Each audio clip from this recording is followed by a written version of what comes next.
Animais Noturnos. Já assistiu esse filme? Bem, deixa eu começar do começo, porque esse vídeo não fala necessariamente sobre o filme, mas sobre valor social. Conhece?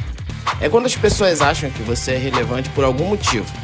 Você é admirado, talvez tenha fãs, é apontado por N motivos. E muita gente acha que para ser relevante, ou seja, ter o tal do valor social, você precisa ser famoso, tipo um ator ou atriz, um político, um cantor, um modelo e não necessariamente alguma autoridade em algo, o que seria perfeitamente aceitável já que você domina o assunto. Porém, muitas pessoas acham que para ter o dito cujo, você também precisa ser rico e poderoso.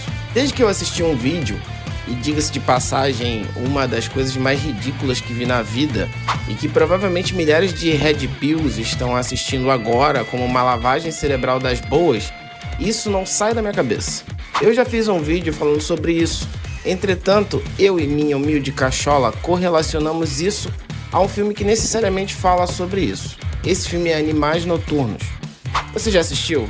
Se sim, e não quer saber mais sobre ele, pode pular para o capítulo seguinte. Contudo, se sim e assim mesmo quer debater sobre esse filme, que eu acho maravilhoso, se sim e não entendeu o filme, ou se não, e quer saber mais sobre ele, fica aqui comigo para destrinchar o valor dessa magnífica obra que muitos dizem até que foi esquecida pela Academia do Oscar, e eu super concordo. Animais Noturnos não fala de bichos, pokémons, nem do universo de Harry Potter como o nome vagamente sugere. Tem mais a ver com a natureza humana e sentimentos ferozes como raiva, tristeza, impotência, vingança, frustrações e afins.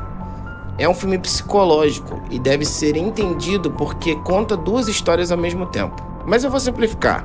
Estrelado por Jake Gyllenhaal, o mistério de Homem-Aranha, Longe de Casa, e Amy Adams, a Lois Lane de O Homem de Aço, e uma excelente atuação de Aaron Taylor-Johnson, o protagonista de Kick-Ass, o Mercúrio de Vingadores, a Era de Ultron, e que vai protagonizar Kraven e o Caçador nesse novo Sonyverso do Venom.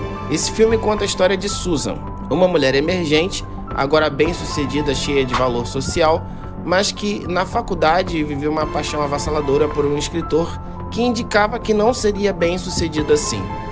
Eles tiveram um casamento que não durou, pois a ambição da mulher era maior que o amor na relação. 19 anos depois, ela recebe um livro escrito por ele, chamado Animais Noturnos. Ora, veja se não é o nome do filme, que conta uma história representada no próprio filme. Nesse livro, o protagonista que viaja à noite com a família é interceptado por delinquentes na estrada e tem sua esposa e filha sequestradas no pior estilo de terror psicológico, enquanto ele é totalmente impotente à situação. 2 dias depois, ele consegue encontrar os corpos violados já sem vida das duas. O conto se desenrola de forma que afeta Susan. A história, por si só, a faz ter comparações do que ela viveu até aquele momento e como a vida se encontra agora. Entretanto, para que você entenda qual a relação que as duas histórias têm entre si e o tema do vídeo, que ainda é valor social, eu preciso ir mais fundo na explicação do filme, detalhando o final. E é claro, dando spoiler. A partir daqui você tem duas opções. 1. Ir lá assistir o filme e voltar depois para entender o raciocínio. Ou 2. Acompanhar minha conclusão por sua própria conta e risco e depois assistir o filme.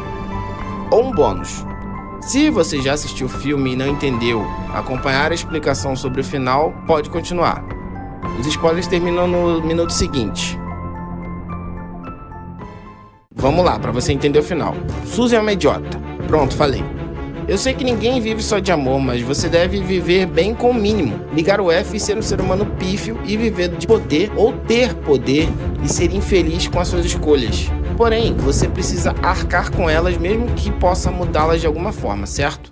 Na linha temporal do filme, Edward e Susan se reencontram e se apaixonam, mas ele já mostra que é um idealista, enquanto ela vive inexpressiva sob o véu da burguesia tradicional, que ela aparentemente enfrenta. Mais à frente, sua mãe diz que isso é besteira e que elas duas são exatamente iguais, que Edward tem um poder ambicioso que ela chama de fraco. O que diferencia as duas é o tempo. Então, ela vê que ideal e ambição talvez não andem juntos. Não com a ambição que ela carrega e com a qual foi criada. Então chuta Edward grávida e já engata um relacionamento com o rico, inexpressivo e ambicioso Hutton, que, de acordo com sua mãe, é mais adequado para o que ela julga ser uma posição social elevada. Ela aborta o bebê de Edward, achando que ele não saberia, porém ele a encontra na saída da clínica onde acabara de acontecer o procedimento. 19 anos depois, Susan é uma curadora de arte de sucesso e conquistou tudo de material que a vida ambiciosa poderia lhe proporcionar. Entretanto, tem uma filha distante, um marido infiel e ausente, sintomas de um casamento frustrado e pautado nas aparências ou no dinheiro. Ao ler Animais Noturnos e relembrar o que viveu com o ex-marido, algo se acende dentro dela. Então, ela vê a possibilidade de encontrar novamente o que Edward sempre deu, sua maior riqueza: afeto. Acontece que o conto não é só sobre Susan ou uma crônica qualquer. Essa história é uma metáfora sobre Edward, Susan e a força que seria, se não a vida ou a ambição, que seriam necessárias para que ambos fossem felizes. Parece complicado, mas não é. O que, sinceramente, foi, na minha opinião, brilhante. Tony, personagem do livro, é a representação de Edward, constantemente impotente e fraco diante das situações. Ray é a vida, que é forte, sádica e requer um enfrentamento maior que o que Tony pode demonstrar. Ray leva e mata sua esposa e filha, que seriam Susan e a criança abortada, enquanto Tony tem o auxílio de Andis, o policial, que é basicamente uma representação de uma força externa para lidar com isso. Não sabe-se dizer, ou eu não sei dizer exatamente se foi uma escrita feita por Edward ou algo do tipo, como, sei lá, terapia. Mas do bando de Ray, um por um os capangas vão sendo mortos, como se Edward tivesse conseguido exorcizar suas mágoas. No final, ele dá um tiro em Ray, que o acerta uma última vez, deixando-o desacordado. Ou seja, por mais que ele tenha conseguido enfrentar a vida, o que lhe afligia foi muito dolorido. Ao levantar e sair andando, ele cai e acidentalmente atira em si mesmo. E isso foi a morte de Tony, junto com o sentimento que Edward carregava por Susan. Foi a forma de Edward mostrar que finalmente seguiu em frente. Susan, em momento algum, percebeu que a história foi para ela, se tratava dela. Enquanto que, no andar do filme, ela envia uma mensagem para elogiar o que e como Edward escreveu. No final, ele envia uma mensagem dizendo que pode encontrá-la na hora e no local que ela quisesse. Ela vai a um restaurante e o aguarda por horas até que o filme termina. Sem que ela entendesse a mensagem de Edward, que seria: tudo que sua ambição conquistou te trouxeram a isso, ao nada, a ninguém. Concluindo, já dizia Marcelo D2, sem sorte no jogo, feliz no amor. Você pode sim ter os dois, claro, mas talvez em uma medida certa. Talvez não seja melhor ser um Edward, idealista, visceral, olhando o mundo de forma mais sensível. Talvez esse seja o poder X-Men dele, vai saber. Eu até fiz um vídeo falando sobre isso, essa forma de ver o mundo, que é esse vídeo aqui. Entretanto, também não seja legal ser uma Susan, cega de ambição e chega a ser inexpressiva de nem ter entendido sobre o que se tratava Animais Noturnos. Seria saudável encontrar um equilíbrio.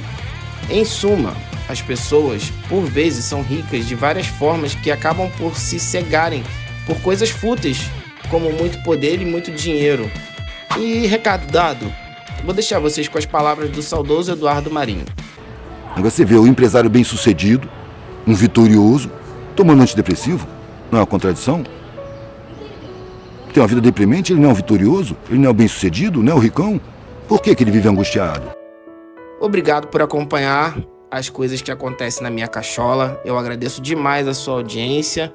E a gente se vê na próxima. Eu espero mesmo que vocês tenham entendido esse recado de que valor social deve ser algo muito importante, mas provavelmente seja alguma coisa que seja bem mais valoroso ao seu redor, como seus familiares ou pessoas que gostam de você, ou às vezes até amigos que realmente são sinceros e são mais familiares do que pessoas da sua família.